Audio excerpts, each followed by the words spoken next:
ଚାଷୀଙ୍କୁ ହନ୍ତସନ୍ତ କରୁଛି ମଣ୍ଡି ଅବ୍ୟବସ୍ଥା। ଗଞ୍ଜାମର ଅନେକ ବ୍ଲକରେ ମଣ୍ଡି ଖୋଲିଛି, କିନ୍ତୁ ମିଲରଙ୍କୁ ଟାର୍ଗେଟ ମିଳିନାହିଁ। ତେଣୁ ଧାନ କିଣା ସ୍ୱାଭାବିକ ହୋଇପାରୁନାହିଁ। ମଣ୍ଡି ଉପରେ ଚାଷୀଙ୍କ ଭରସା ପାଉନାହିଁ। ଆଉ ଏହାର ଫାଇଦା ଉଠାଉଛନ୍ତି ଆନ୍ଧ୍ର ବେପାରୀ। ମାଛ ଶାଗ ଦରରେ କିଣୁଛନ୍ତି ଚାଷୀଙ୍କର ଅମଳକୁ। ରାସନ କାର୍ଡ ଉପଭୋକ୍ତାମାନଙ୍କ ପାଇଁ ବଡ଼ ଖବର। ଏମାନଙ୍କର ରାସନ କାର୍ଡ ତାଲିକାରୁ କଟିଯିବ ନା। ଆସନ୍ତୁ ଜାଣିବା କାହିଁକି ଏମାନେ ମାଗଣା ରାସନ କାର୍ଡରୁ ବଞ୍ଚିତ ହେବେ। ମାଗଣା ରାସନ ପାଇଁ ଇ-KYC ସମ୍ପୂର୍ଣ୍ଣ ଅତ୍ୟନ୍ତ ଗୁରୁତ୍ୱପୂର୍ଣ୍ଣ। ଯଦି ଆପଣ ତାହା କରିନାହାନ୍ତି, ତେବେ ଏହା ସହିତ ଆସୁଥିବା ଲାଭରୁ ଆପଣମାନେ ବଞ୍ଚିତ ରହିପାରିବେ। ତେଣୁକରି ଇ-KYC କରାଇ ନେବା ଜରୁରୀ। ଜାନୁଆରୀ 31 ସୁଦ୍ଧା ଆପଣଙ୍କର ଇ-KYC ସମ୍ପୂର୍ଣ୍ଣ କରିବାକୁ ନିଶ୍ଚିତ କରନ୍ତୁ। ଯଦି ଆପଣ ଏପର୍ଯ୍ୟନ୍ତ ତାହା କରିନାହାନ୍ତି, ତେବେ ମାଗଣା ରାସନ ତାଲିକାରୁ ନାଁ କଟିଯିବ। ରାସନ ପାଇବାରୁ ହେବେ ବଞ୍ଚିତ। ପରବର୍ତ୍ତୀ ଖବର ହେଉଛି, ଦେଶ ଓ ରାଜ୍ୟରେ ଜାରି ହୋଇଛି ସୁନା ଓ ରୂପାର ନୂଆ ଦର। ପ୍ରତିଦିନ ସୁନା ରୂପା ଦର ନିର୍ଦ୍ଧାରିତ କରାଯାଇଥାଏ। କେଉଁ ଦିନ ମାତ୍ର କିଛି ସୁନାର ଦର କମିଥିବା ବେଳେ କେଉଁ ଦିନ କିଛି ଦର ବଢ଼ିଥାଏ। ସୁନା କିଣିବାକୁ ଯାଇଥିଲେ ନଜର ପକାନ୍ତୁ ଆଜିର ଓଡ଼ିଶା ସମେତ ଦେଶର ପ୍ରମୁଖ ସହର ମାନଙ୍କରେ ରହିଥିବା ସୁନା ଦର।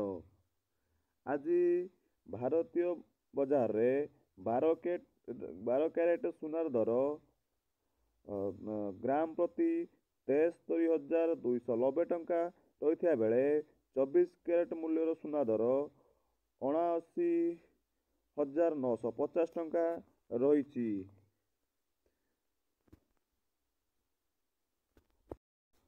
ପରବର୍ତ୍ତୀ ଖବର ହେଉଛି, ମଣ୍ଡିର ଧାନ କିଣା ତଦାରଖ କରିବା ପାଇଁ ନିଯୁକ୍ତି ହୋଇଛନ୍ତି ପ୍ରାୟ 3,893 ଜଣ ନୋଡାଲ ଅଧିକାରୀ ଏବଂ ଏମାନଙ୍କ ମଧ୍ୟରେ 1,031 ଜଣ ସୁପରଭାଇଜର ମଧ୍ୟ ନିଯୁକ୍ତି ହୋଇଛନ୍ତି।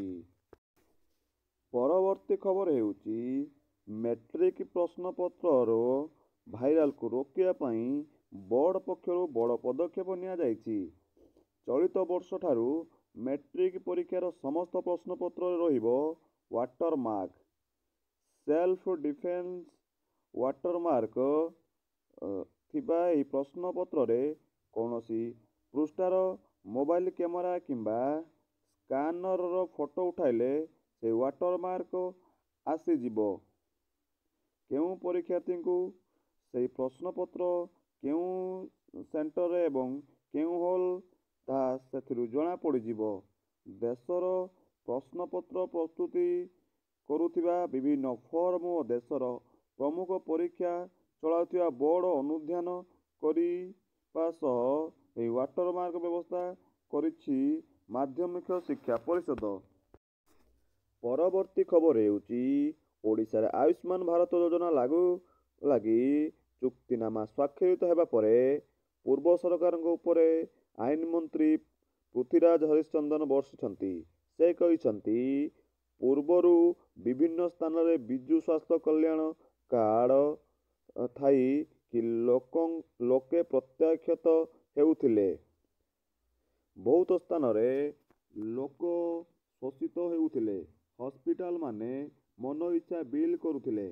ପୂର୍ବ ସରକାର ଅନେକ ଲୋକ ଦୁର୍ନୀତିରେ ସମ୍ପୃକ୍ତ ଥିଲେ। ସେ ବାବଦରେ ଖୁବ୍ ଶୀଘ୍ର ତଦନ୍ତର ପ୍ରକ୍ରିୟା ଆରମ୍ଭ ହେବ। ଆୟୁଷ୍ମାନ ଭାରତ ଯୋଜନା ପାଇଁ ସୋମବାର MOU ସ୍ୱାକ୍ଷର ହୋଇସାରିଛି। କେନ୍ଦ୍ର ଓ ରାଜ୍ୟ ସରକାରଙ୍କ ଭିତରେ MOU ସ୍ୱାକ୍ଷର ହୋଇଥିବା ତଥ୍ୟ ରହୁଛି। ଚାଷୀଙ୍କୁ ହନ୍ତସନ୍ତ କରୁଛି ମଣ୍ଡି ଅବ୍ୟବସ୍ଥା। ଗଞ୍ଜାମର ଅନେକ ବ୍ଲକରେ ମଣ୍ଡି ଖୋଲିଛି, କିନ୍ତୁ ମିଲରଙ୍କୁ ଟାର୍ଗେଟ ମିଳିନାହିଁ। ତେଣୁ ଧାନ କିଣା ସ୍ୱାଭାବିକ ହୋଇପାରୁନାହିଁ। ମଣ୍ଡି ଉପରେ ଚାଷୀଙ୍କ ଭରସା ପାଉନାହିଁ। ଆଉ ଏହାର ଫାଇଦା ଉଠାଉଛନ୍ତି ଆନ୍ଧ୍ର ବେପାରୀ। ମାଛ ଶାଗ ଦରରେ କିଣୁଛନ୍ତି ଚାଷୀଙ୍କର ଅମଳକୁ। ପରବର୍ତ୍ତୀ ଖବର ହେଉଛି ମଧ୍ୟାହ୍ନ ଭୋଜନରେ ମିଳିବ କ୍ଷୀର। ଏନେଇ ଚିନ୍ତା କରୁଛନ୍ତି ରାଜ୍ୟ ସରକାର। ମଧ୍ୟାହ୍ନ ଭୋଜନରେ ଛାତ୍ରଛାତ୍ରୀମାନଙ୍କୁ 200 ml vitamin A O D ଯୁକ୍ତ କ୍ଷୀର ଦେବାକୁ ସରକାର ଯୋଜନା କରୁଛନ୍ତି। ମତ୍ସ୍ୟ ଓ ପଶୁ ସମ୍ପଦ ମନ୍ତ୍ରୀ ଗୋକୁଳାନନ୍ଦ ମଲ୍ଲିକ ଏନେଇ ସୂଚନା ଦେଇଛନ୍ତି। ମନ୍ତ୍ରୀ କହିଛନ୍ତି ଯେ ରାଷ୍ଟ୍ରୀୟ ପଶୁଧନ ଗୋକୁଳ ଯୋଜନାରେ ଦୁଗ୍ଧ ଉତ୍ପାଦନ ସଶକ୍ତ କରାଯିବ, କ୍ଷୀରଧାରା କରାଯିବ। ଗତକାଲି ଗୋକୁଳ ଯୋଜନାରେ 3000 ଗାଈ ଦେବାକୁ ବ୍ୟବସ୍ଥା କରାଯାଇଛି। ଏଥିରେ ପାଖାପାଖି 38 କୋଟି ଟଙ୍କା ଖର୍ଚ୍ଚ କରାଯିବ ବୋଲି ମନ୍ତ୍ରୀ କହିଛନ୍ତି।